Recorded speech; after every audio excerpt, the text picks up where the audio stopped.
John Carter stood in his spacious kitchen, checking his watch for the third time in 5 minutes. The morning sun streamed through large windows, highlighting the organized chaos of getting 3 10-year-old children ready for their first solo flight. As a successful African-American businessman who had built his technology company from scratch into an empire worth over $800 million, John was used to managing complex situations. But being a single father to triplets often proved more challenging than any corporate merger. "Maya, do you have your book?"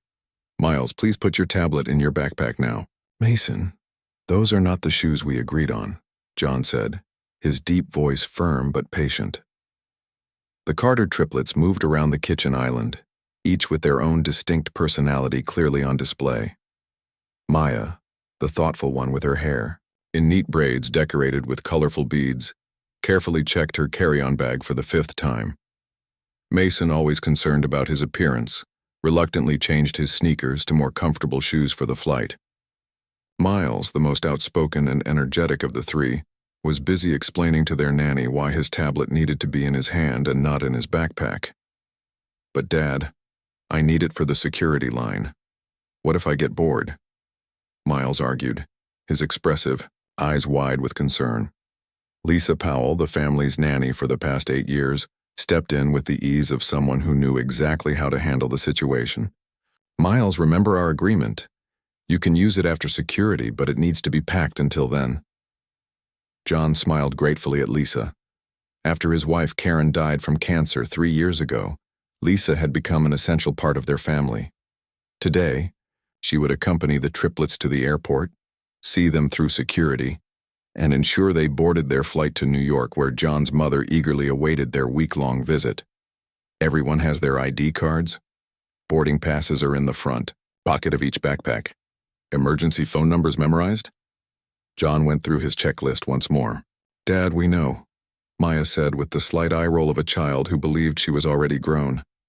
"Grandma will be waiting at the gate in New York. We have our phones, and we call you when we land." John knelt down, bringing himself to eye level with his children. "This is a big day. Your first flight without me or Lisa on the plane with you. I'm proud of you 3. The triplets smiled, but John could see the mixture of excitement and nervousness in their expressions. He pulled them into a group hug, breathing in the scent of Maya's strawberry shampoo, feeling Mason's new watch press against his back and hearing Miles' muffled giggle. "Your mom would be so proud too," he added softly. The mention of their mother brought a moment of silence. Maya touched the small heart-shaped locket around her neck. It contained a tiny photo of Karen. It was her most precious possession. "Okay. The car is here," Lisa announced, looking out the window at the black SUV that had pulled into the circular driveway. "We should leave now to allow plenty of time at the airport." The next hour was a whirlwind of activity, loading luggage, last minute, bathroom trips, and John repeatedly checking that each child had everything they needed. Finally, they arrived at Atlanta International Airport, the bustling terminal already crowded despite the early hour. John had arranged for VIP assistance, so a representative from the airline met them at the curb. The woman, whose name tag read, "Brittany," greeted them with a warm smile. "Good morning, Mr. Carter. These must be our special travelers today," she said, bending slightly to address the triplets. "First time flying alone?" Mason nodded, suddenly shy, while Miles launched into an explanation about how they had flown many times before, just never without adults. Maya simply observed, taking in every detail of the process. Brittany guided them through a separate security line, explaining each step to the children. John stayed with them until they reached the point where only passengers could continue. "Call me the minute you land," John reminded them, giving each child one more hug. "Listen to the flight attendants, be polite, and stay together." "We will, Dad," the triplets promised in near unison. John watched as Lisa continued on with the children, authorized to accompany them to the gate as part of the unaccompanied minor service he had paid extra for. He returned to the car, already missing them but knowing this experience was important for their growing independence. At the gate, Lisa helped the triplets get settled in the waiting area. Their flight would begin boarding in 20 minutes.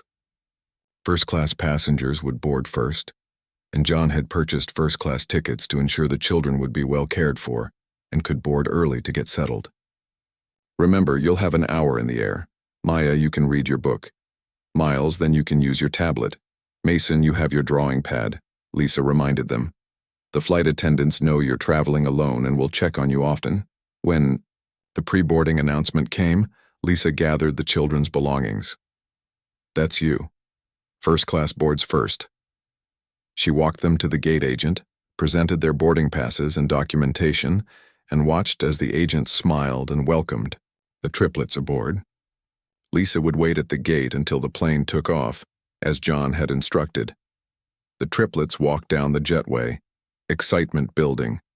They had flown many times with their father on both commercial flights and occasionally on private jets when John had business meetings in other cities. But this felt different. They were on their own. On the plane, a male flight attendant named Rick greeted them warmly, checking their boarding passes and directing them to their seats in the third row. Wow, we really are in first class, Miles whispered loudly as they settled into the spacious seats. Maya took the window seat, Mason the middle, and Miles the aisle, just as they had planned. Dad always gets first class when we fly, Mason reminded his brother, carefully placing his backpack under the seat in front. They had just finished fastening their seatbelts when another flight attendant approached. Unlike Rick's friendly demeanor, this woman's expression was tight and suspicious. Her name tag read Diane Roberts. She looked at the 3 African-American children in the premium cabin, her eyebrows pulling together slightly. "Can I see your boarding passes, please?" Maya, always prepared, immediately pulled out all 3 boarding passes from her small purse and handed them to the flight attendant. Diane studied the passes longer than seemed necessary, glancing between the papers and the children several times. "These are first-class seats," she stated, her tone implying a question. "Yes, our dad bought them for us," Mason explained politely. Other passengers were now boarding, moving past them to their own seats. A few glanced curiously at the interaction. "And you're traveling alone? No adults?" Diane continued, still holding their boarding passes. "We're unaccompanied minors," Maya explained, using the official term she had heard during check-in. "It's all arranged with the airline." Diane handed back the boarding passes but didn't move away. "Stay in your seats. I need to check something." The triplets exchanged glances as Diane walked to the front of the cabin and spoke quietly with Rick, who looked over at them with surprise. More passengers filed past, filling the cabin. A kind-looking older woman settled into the seat across the aisle from Miles and smiled at them. "First time flying alone?" she asked.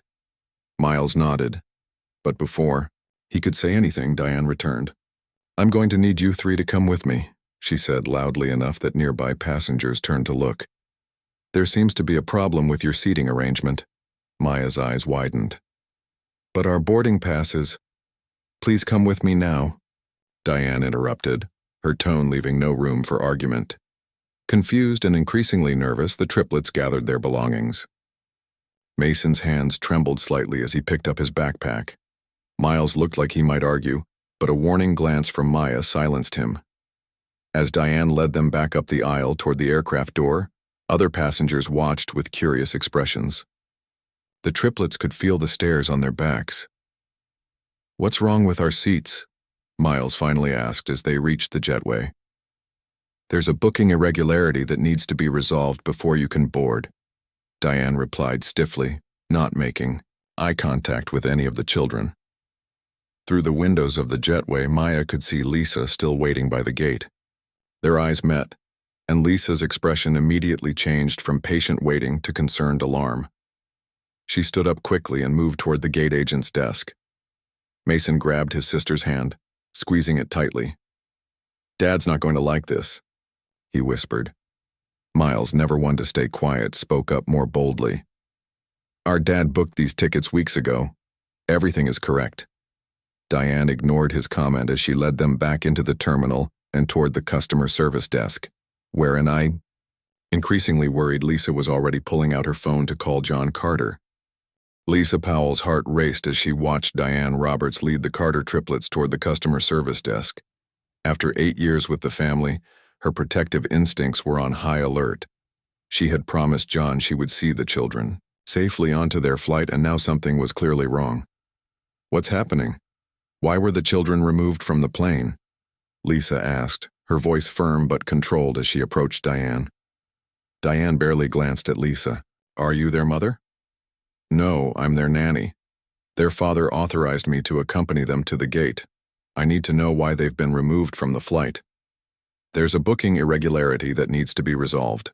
Diane repeated the same vague explanation she had given the children. She turned to the customer service agent, a younger man whose name tag read, Kevin. These unaccompanied minors were assigned first-class seats. I need to verify that this is correct, Diane told. Kevin? Kevin looked confused. Let me check the reservation. He took the boarding passes from Maya, who had been clutching them tightly since they left the plane. While Kevin typed on his computer, Lisa pulled out her phone and stepped a few feet away. She had to call John immediately. John Carter was in the middle of an important meeting with potential investors when his phone buzzed. Seeing Lisa's name on the screen, he excused himself and stepped out of the conference room. Lisa, is everything okay? John, there's a problem. The flight attendant removed the kids from the plane, Lisa explained quickly. She's claiming there's some kind of booking problem, but I checked everything myself this morning. John's grip on his phone tightened. What exactly did she say? She keeps mentioning a booking irregularity but won't be specific. They're at the customer service desk now. The agent is checking the reservation. Put me on speakerphone, John instructed, his voice now carrying the authoritative tone he typically reserved for difficult business negotiations. Back at the customer service desk, Kevin had finished reviewing the reservation. Everything looks in order, Ms. Roberts. The Carter children are confirmed for first-class seats 3A, B, and C. The unaccompanied minor service fee has been paid. There's no irregularity. Diane frowned. It's unusual for children this age to be in first class without an adult. Are you sure this booking is legitimate? Maya, who had remained quiet until now, spoke up. Our dad always books first class when we fly. He's a platinum member. Lisa returned with her phone. Mr. Carter is on the line and would like to speak with someone about the situation. Kevin reached for the phone, but Diane intercepted it. This is Diane Roberts, flight attendant for Flight 372 to New York. How can I help you? John's voice came through clearly on the speaker. This is John Carter, father of Maya, Mason, and Miles Carter. I understand my children have been removed from their flight without cause. I'd like an explanation. Mr. Carter, there appeared to be an irregularity with the children's booking in first class. We're simply verifying. What irregularity? John interrupted. My children have valid tickets for first-class seats that I purchased weeks ago. I'm a platinum member of your airline's frequent flyer program. What specific irregularity are you referring to? Diane hesitated. It's unusual for children so young to be traveling in first class without an adult companion. Is there a written policy stating children cannot fly in first class? Or that unaccompanied minors must be seated in economy? John's questions were direct and precise. Well, no, but then I fail to see the irregularity, John stated firmly. May I speak with your supervisor?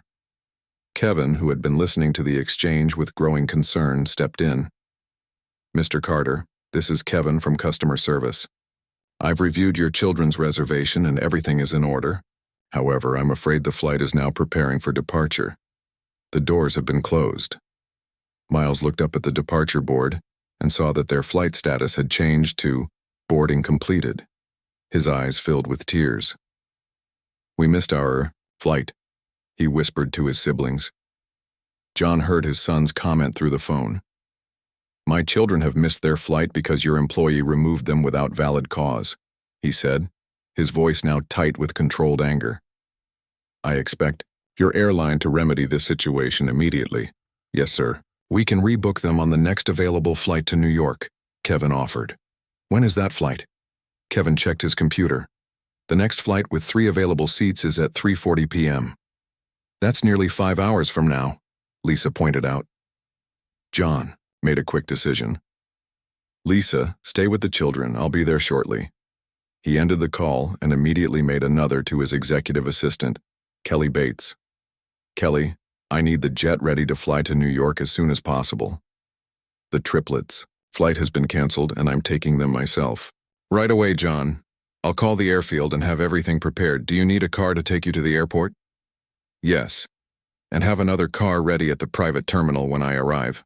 I'll be there in 30 minutes. John returned to the conference room where 5 potential investors were waiting. Gentlemen, I apologize, but I have a family emergency. My children have encountered a problem at the airport and I need to handle it personally. Stanley Winters, the lead investor, frowned. We've come a long way for this meeting, John. I understand and I value your time. My VP of Operations, Alan Graves, will continue the presentation. All the financial projections we were about to discuss are in your folders. I'm happy to reschedule a follow-up meeting at your convenience. Without waiting for a response, John gathered his things and headed for the door. His company was important, but his children came first, always. Back at the airport, Lisa had moved the Triplets to a row of seats near the customer service desk. Maya sat quietly, her hands folded in her lap, but her eyes revealed her distress. Mason had his arm around Miles, who was trying hard not to cry. Did we do something wrong? Mason asked Lisa. Absolutely not, Lisa assured him. Sometimes adults make mistakes. Your dad is coming to fix everything. Diane had retreated to a staff area, but Kevin was still at the desk, clearly uncomfortable with the situation. A new supervisor had arrived, a woman in her 50s named Patricia Nelson.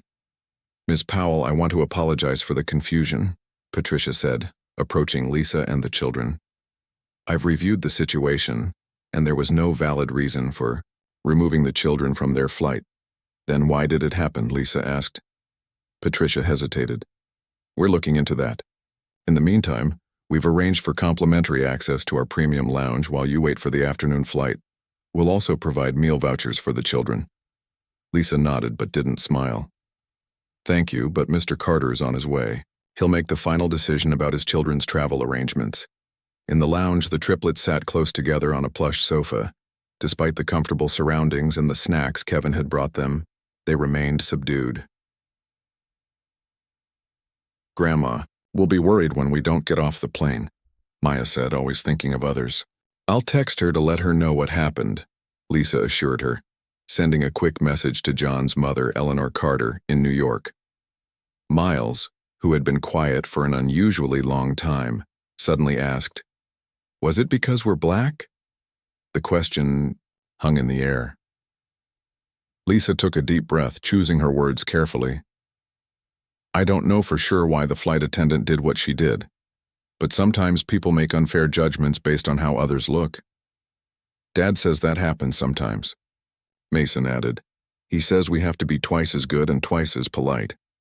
Your dad is a wise man, Lisa said, her heart aching for these children who were already learning such difficult lessons.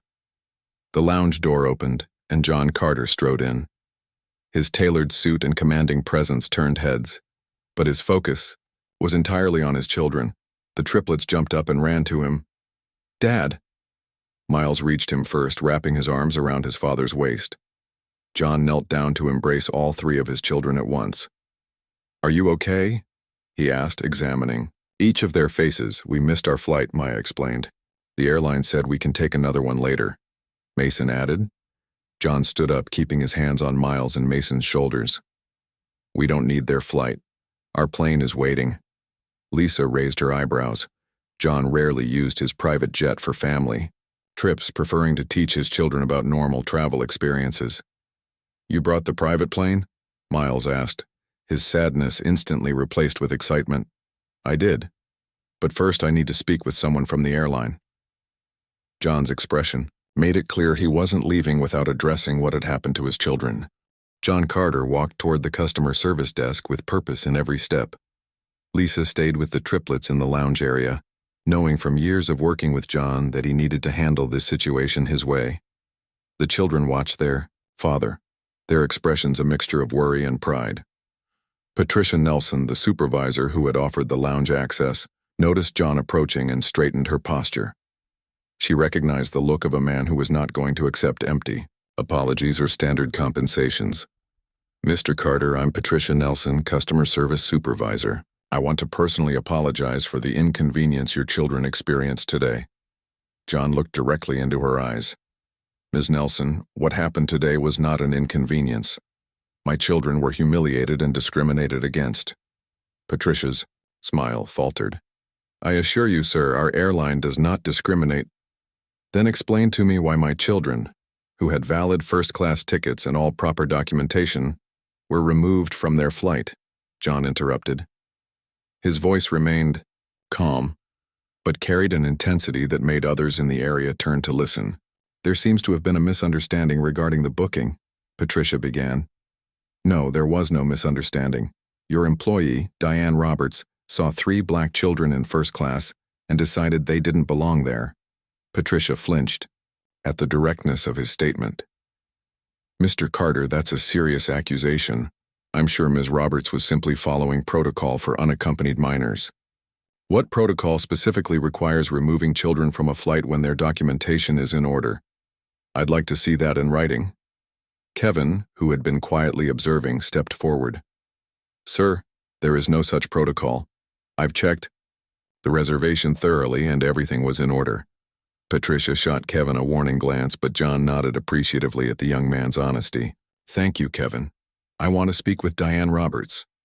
Ms. Roberts is preparing for her next flight, Patricia explained quickly.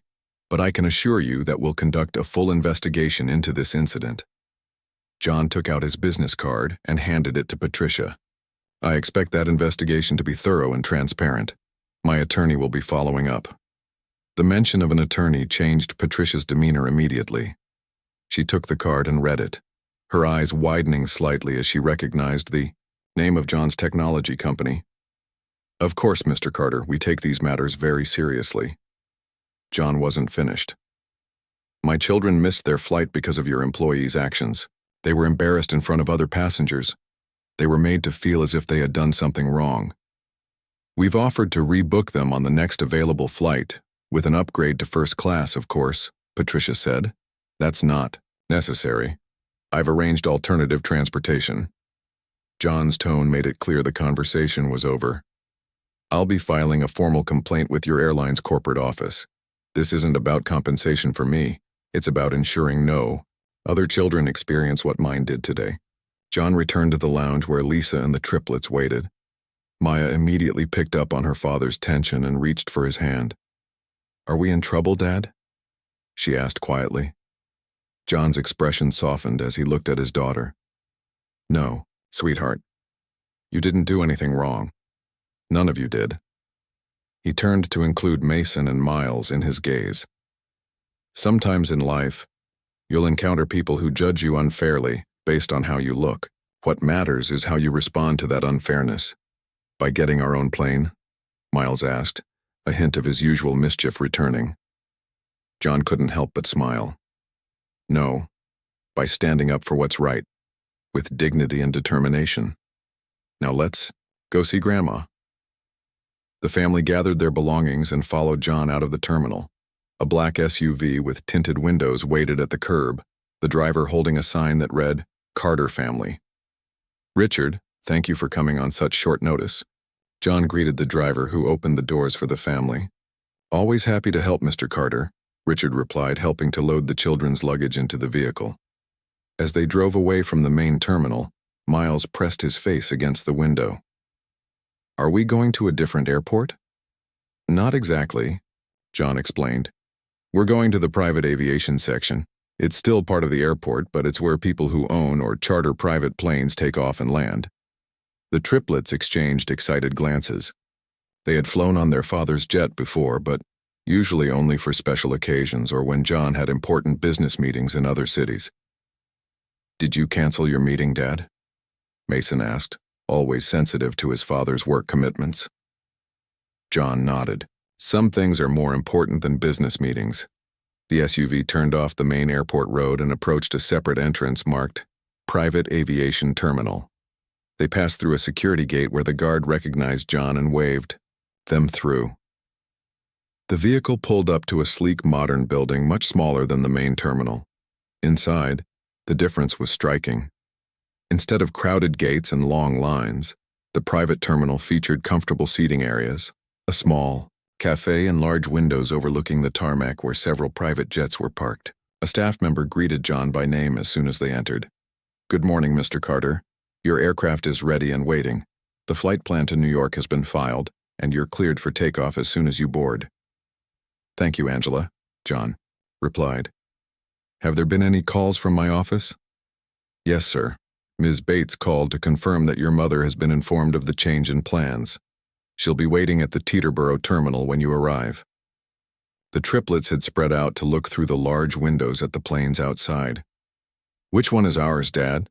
Miles called out, his earlier distress completely forgotten in the excitement of the moment. John pointed to a sleek white Gulfstream G650 with a subtle blue stripe along its side and his company's small logo near the tail. "That's our plane," Maya said proudly to an older couple who were seated nearby. "Our dad owns it." The couple smiled at her enthusiasm. Mason, always more reserved, gently pulled his sister back. "Maya, remember what Dad says about being humble." John overheard this exchange and felt a surge of pride in his son's maturity. He had always tried to teach his children that their family's wealth was a blessing that came with responsibility, not something to boast about. After a brief security screening, much less intrusive than what they had experienced in the main terminal, the family was escorted onto the tarmac. The sun glinted off the plane's polished exterior as they approached. The pilot, Captain Sam Wilson, waited at the bottom of the stairs to greet them. "Good to see you, John," Sam said, shaking John's hand. "And hello there, Carter crew. Ready for a smooth ride to New York?" The triplets greeted the captain enthusiastically. They had flown with Sam before and liked his friendly manner and the way he always explained interesting facts about flying to them. "Can I sit in the cockpit for takeoff?" Miles asked hopefully. "Not during takeoff, but once we're at cruising altitude, you can all take turns coming up for a visit," Sam promised with a wink. As they climbed the stairs and entered the aircraft, the difference between this experience and their earlier one on the commercial flight was impossible to miss. Instead of narrow rows of seats, the jet's interior featured plush leather seating arranged in comfortable groupings, a small conference area, and even a private sleeping compartment at the rear.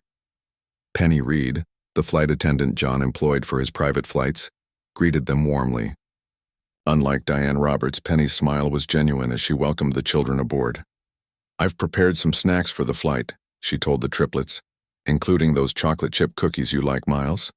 "See, Dad? Penny remembers my favorite, cookies," Miles said, giving Penny a high five. As the family settled into their seats, John took a moment to text Kelly Bates, his assistant, asking her to reschedule the investor meeting and to begin drafting a formal complaint letter to the airline's CEO. He also asked her to contact his friend at a major news network. John rarely used his connections to attract media attention, but in this case he felt the story needed to be told. The plane's engines started with a quiet hum, much less intrusive than the roar of the commercial aircraft. Through the window, John could see the main terminal in the distance, where regular flights continued to take off and land. He thought about all the families who might face similar discrimination, but wouldn't have the resources to respond as he had. "Dad?" Maya's voice pulled him from his thoughts. "Are you mad about what happened?" John considered his answer carefully. "I'm disappointed, Maya. And yes, I'm angry that you three were treated unfairly. But I'm going to channel that anger into making sure the airline understands what they did wrong and changes how they treat people. Like when you started your foundation after that store followed us around," Mason asked. John nodded, remembering the incident from 2 years ago, when a store security guard had followed his family through an upscale department store, watching the children suspiciously, despite John being in a custom suit and the children being well-behaved, exactly like that. Sometimes the best response to unfairness is to work for positive change. As the plane began to taxi toward the runway, the triplets excitedly fastened their seatbelts. The morning's upsetting experience was already becoming a story they would tell. One with a lesson. The Gulfstream G650 soared above the clouds, cutting through the sky at nearly 600 miles per hour. Inside the luxurious cabin, the mood had lightened considerably. Miles was exploring the jet's entertainment system. Mason was sketching the view from the window. and Maya was reading quietly beside Lisa. John sat across from them, his laptop open as he typed a detailed email to his attorney about the morning's events. "Dad, how long until we get to New York?" Miles asked, his attention span for the movie. He had been watching, apparently exhausted. "About 40 minutes, John replied, checking his watch. "Much faster than the commercial flight would have been." "Is that because private planes fly faster?" Mason looked up from his drawing. "Partly," John explained. "But also because we don't have to deal with as many delays. Commercial flights often have to wait their turn for takeoff and landing. Private flights sometimes get priority." Maya closed her book and looked at her father thoughtfully. "Is that fair? That people with more money get to go first?" John smiled at his daughter's question. Even at 10 years old, Maya had a strong sense of justice and often challenged the privileges their family enjoyed.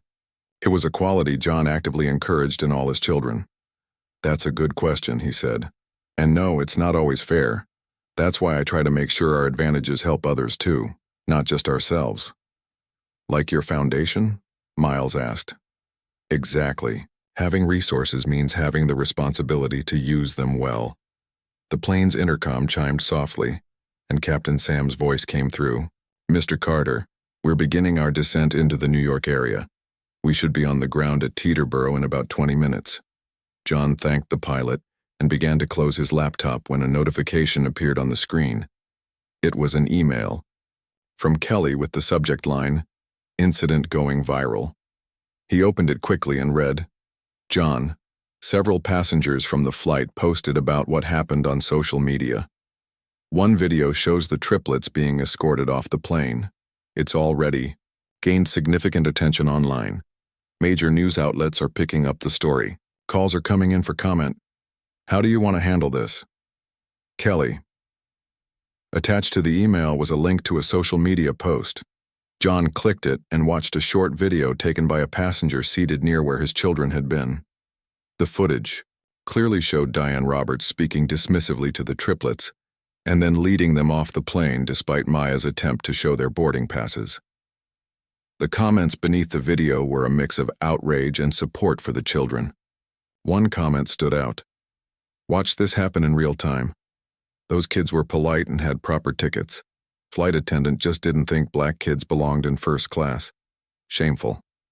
Care flying, while black." John frowned. He hadn't wanted his children to become the center of a viral story, but now that it was happening, he needed to control the narrative. "Lisa," he said quietly, gesturing for her to join him while the children were distracted. He showed her the email and video. Lisa's eyes widened. "Oh my, what are you going to do?" "I need to get ahead of this," John replied. "For the children's sake and to make sure something positive comes from it." He quickly typed a response to Kelly. "Prepare. A statement emphasizing respect and education rather than anger. Focus on the impact on the children and the need for better training. No names of airline staff. Set up a press conference for tomorrow morning at the Foundation office. I'll call you after we land to discuss details." John sent the email just as the plane began its final approach to Teterboro Airport, a small facility in New Jersey primarily used by private aircraft flying into the New York area. Through the window he could see the Manhattan skyline in the distance gleaming in the midday sun. "Look, there's the Empire State Building," Miles pointed excitedly. The plane touched down smoothly and taxied to the private terminal. As they gathered their belongings, John pulled the triplets aside for a quick family meeting. "I need to tell you something before we see Grandma," he said. "Some people on your original flight took videos of what happened this morning, and they've shared them online. A lot of people are talking about it." The triplets exchanged glances, processing this information. "Are we in trouble?" Mason asked, his forehead creasing with worry. "No, not at all," John assured him. "But reporters might want to talk to us about what happened. They might even be waiting at Grandma's house." "Like the time you were on the cover of Business Week?" Maya asked. John nodded. "Similar to that, yes. But this time it's about something unfair that happened to you three. I want you to know that you don't have to talk to any reporters if you don't want to. And if you do want to talk about it, I'll be right there with you." "Can I tell them the flight attendant was mean to us?" Miles asked. "You can tell the truth about how you felt." John said carefully. But remember what we've talked about, we don't tear others down even when they've been unfair to us.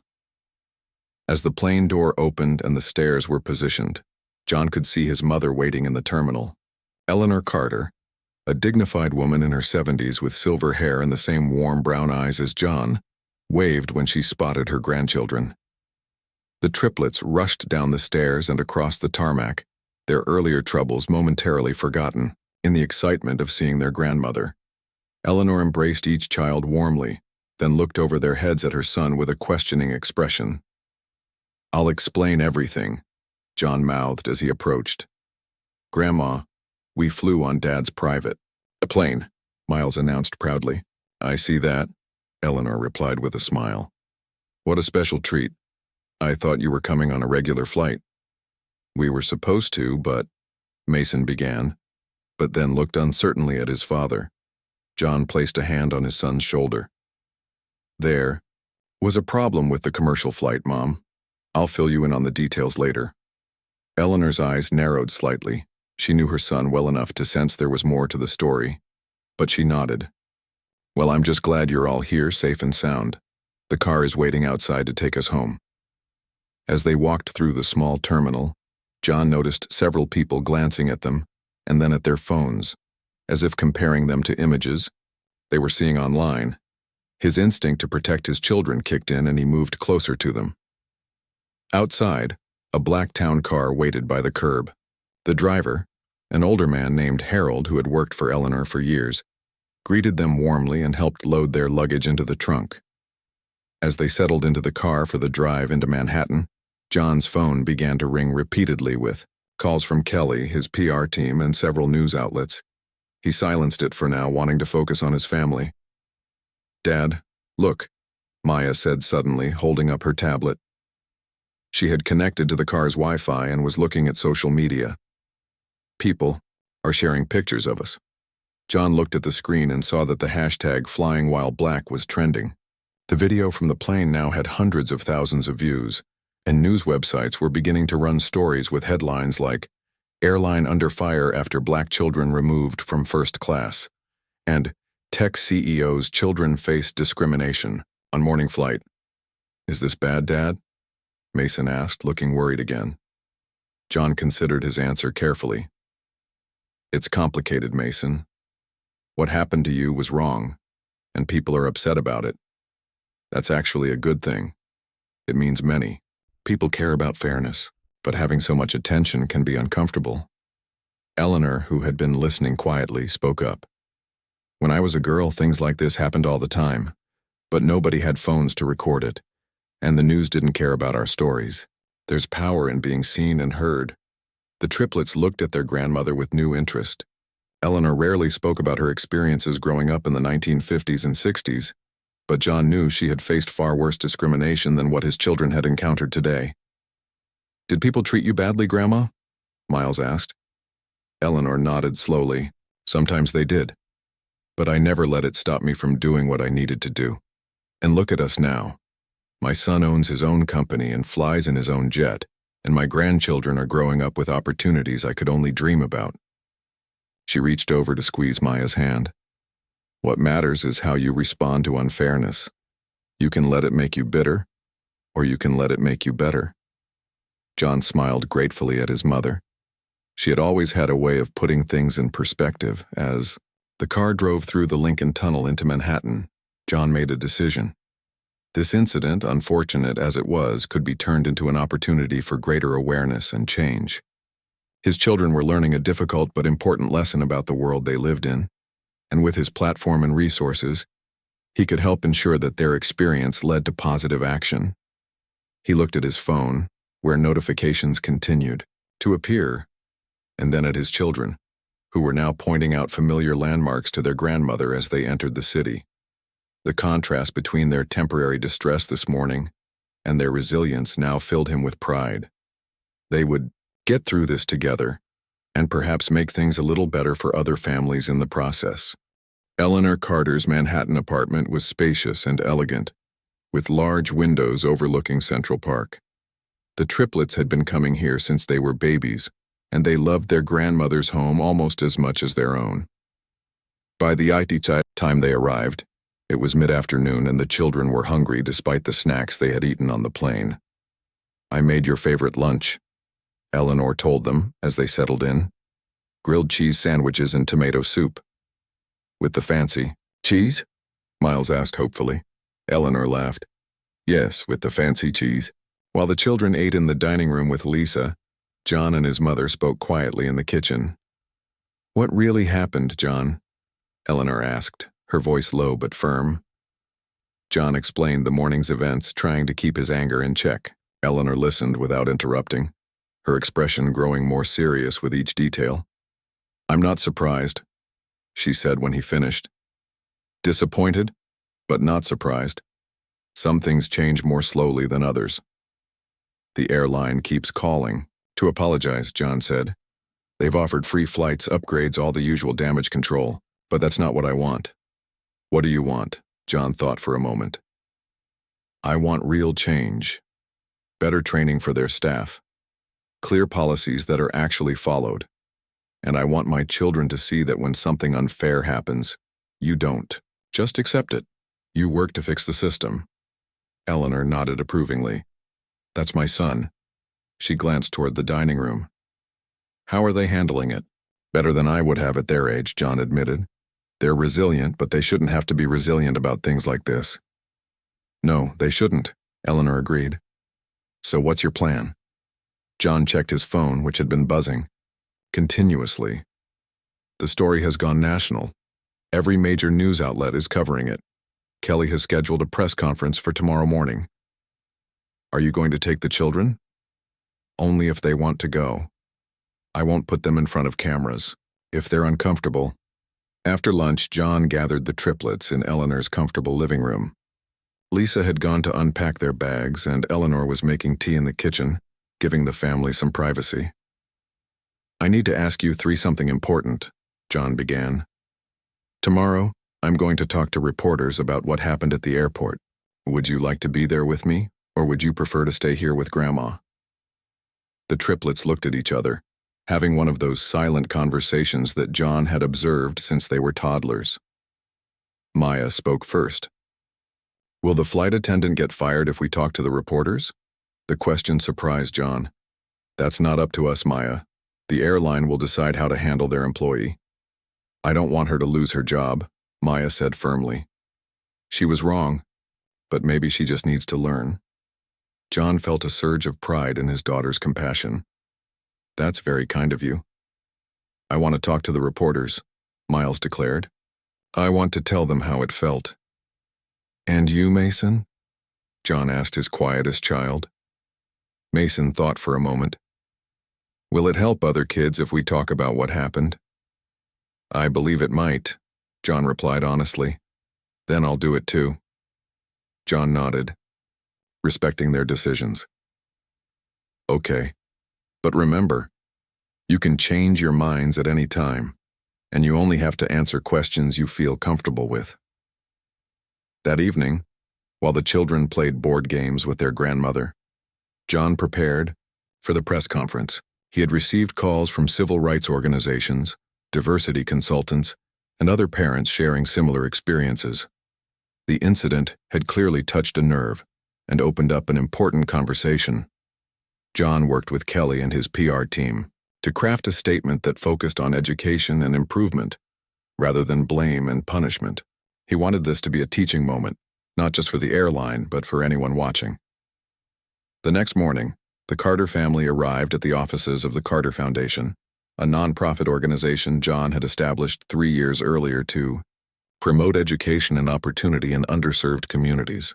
The foundation's conference room had been set up for the press event, with a podium and chairs for the family. Outside, a crowd of reporters and camera crews waited. John took a moment to check in with his children before they entered. "Remember, you don't have to say anything if you don't want to. I can do all the talking." The triplets, dressed in matching blue outfits chosen by Maya, nodded solemnly. They held hands as they followed their father into the room, blinking at the bright lights and cameras. John stepped up to the podium while the children sat in chairs to his right. The room fell silent as he began to speak. "Thank you all for coming.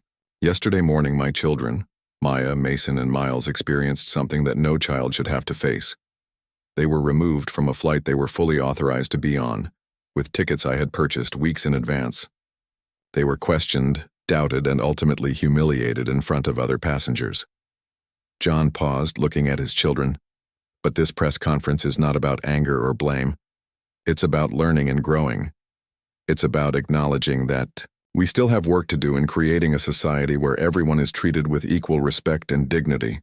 A reporter raised her hand. Mr. Carter, do you believe this was a case of racial profiling? John chose his words carefully. I believe assumptions were made based on how my children look. Whether those assumptions were conscious or unconscious, the result was the same. 3 children were treated unfairly. Another reporter asked, "What response have you received from the airline?" The airline has apologized and offered compensation, which we have declined. Instead, I've asked them to work with my foundation to develop better training programs for their staff. I'm pleased to announce that they have agreed to this partnership. This announcement caused a stir among the reporters. John continued, "Starting next month, the Carter Foundation will be launching a new initiative called Equal Skies, focusing on creating more inclusive environments in the travel industry. The airline has committed to being our first partner in this effort." The questions continued for several minutes. John answered each one thoughtfully, never raising his voice or expressing anger, though his passion for the issue was clear. Then, a reporter directed a question to the children. "Would any of you like to share how you felt when this happened?" John looked at his children, ready to step in if they seemed uncomfortable. But Miles leaned forward to the microphone that had been set up for them. "It made me feel small," he said simply. "Like I did something wrong when I didn't," Maya added. "We just wanted to visit our grandma. We had tickets just like everyone else." Mason, usually the shyest, surprised everyone by speaking last. "Our dad always tells us to treat people with respect. We want to be treated the same way." Their honest, straightforward answers moved many in the room. John saw several reporters discreetly wiping away tears. As the press conference concluded, John introduced the airline's new Chief Diversity Officer, who pledged to work closely with the Carter Foundation on the Equal Skies initiative. She also announced that all customer-facing staff would undergo enhanced training on unconscious bias and inclusive customer service. In the weeks that followed, the story continued to spark important conversations about race, privilege, and how children experience discrimination.